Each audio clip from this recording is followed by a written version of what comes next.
When someone is choking, the de-choker is placed tightly over the mouth and nose, creating a seal. Then you pull the plunger, which pulls the air into the chamber, creating a strong vacuum inside. This vacuum pulls air from the person's throat, generating enough pressure to dislodge the object.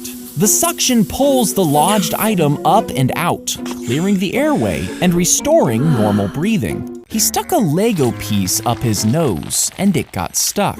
So he shoved a different piece in the same nostril because they connected together, and he thought it was a smart way to remove it. But instead, both pieces ended up getting stuck. His mother pulled out the bigger piece, unaware that the smaller one remained deeply lodged inside. For 26 years, he struggled with congestion, asthma, and sleep apnea without realizing why.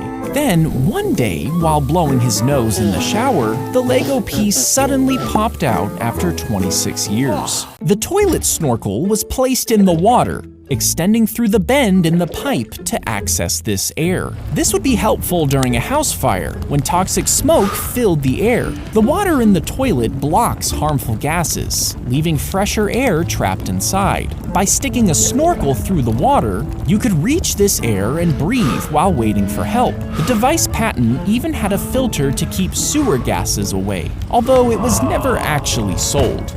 If you step on this hidden wire, it pulls a spring-loaded mechanism connected to a gun's trigger. As the spring pulls back, it causes the gun's firing pin to strike the primer, which ignites the gunpowder inside the cartridge. This explosion creates high-pressure gas, propelling the bullet out of the barrel. The bullet then shoots forward, aimed directly at where the trap was set, and causing severe injury or worse.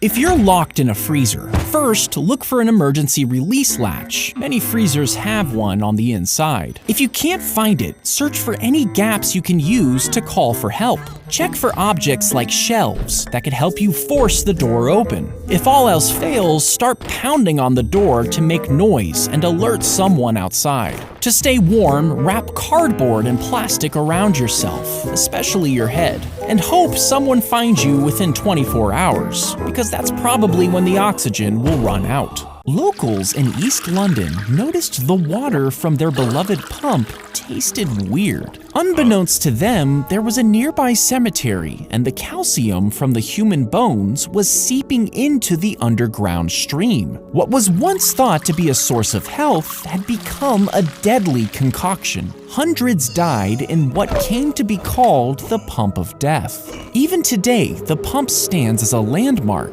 its wolf-headed spout a haunting symbol of the horror it once unleashed.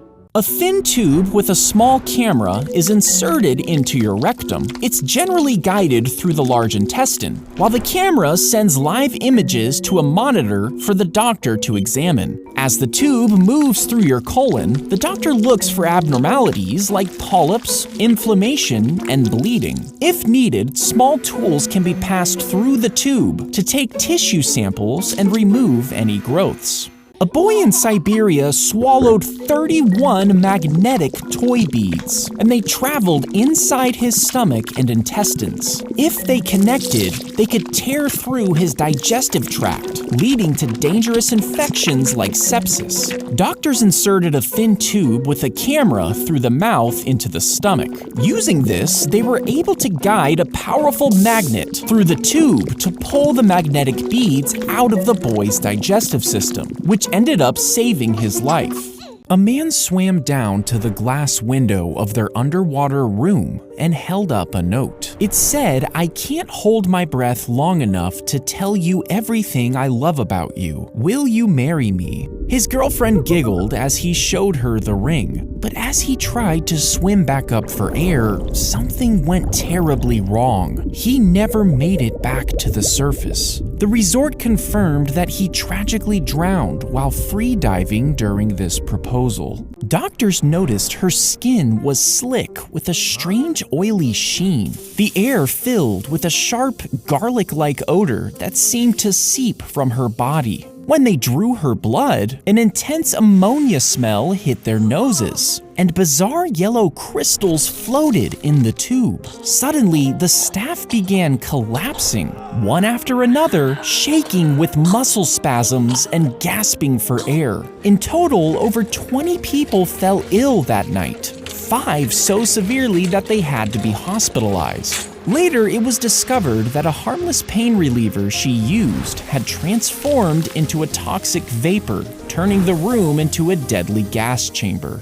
When a blue dragon slug stings you, it uses its finger-like appendages to deliver venom. But the venom it delivers isn't its own. You see, this tiny creature feeds on other venomous animals, and as it consumes its prey, it stores their venomous cells in its own appendages. When it feels threatened, the blue dragon releases these cells, delivering a painful sting to its prey. A drill breaks through the bark, reaching the sap-filled layers beneath. Then a spout is hammered into this hole to channel the sap out of the maple tree. As the tree heats up during the day and cools down at night, the pressure inside changes, which causes the sap to flow. It then drips out of the spout and into a bucket. Then it's boiled down, evaporating the water and leaving the sugars behind. In 2014, a toddler stuck a chopstick in his nose and somehow pushed it up his nasal passage and 3 inches into his brain. He was immediately rushed to the hospital, where doctors had to surgically remove it while trying not to cause more damage. But the chopstick somehow missed major nerves and arteries and was eventually removed with no long-term damage. If you drink too much water, the excess will fill up your stomach and get absorbed into your bloodstream. This can eventually cause your brain cells to swell up, which pushes your brain into your skull and increases the pressure. And depending on your size, if you drink around 6 liters of water in a few hours, your brain would swell up so much that you could go into a coma and die.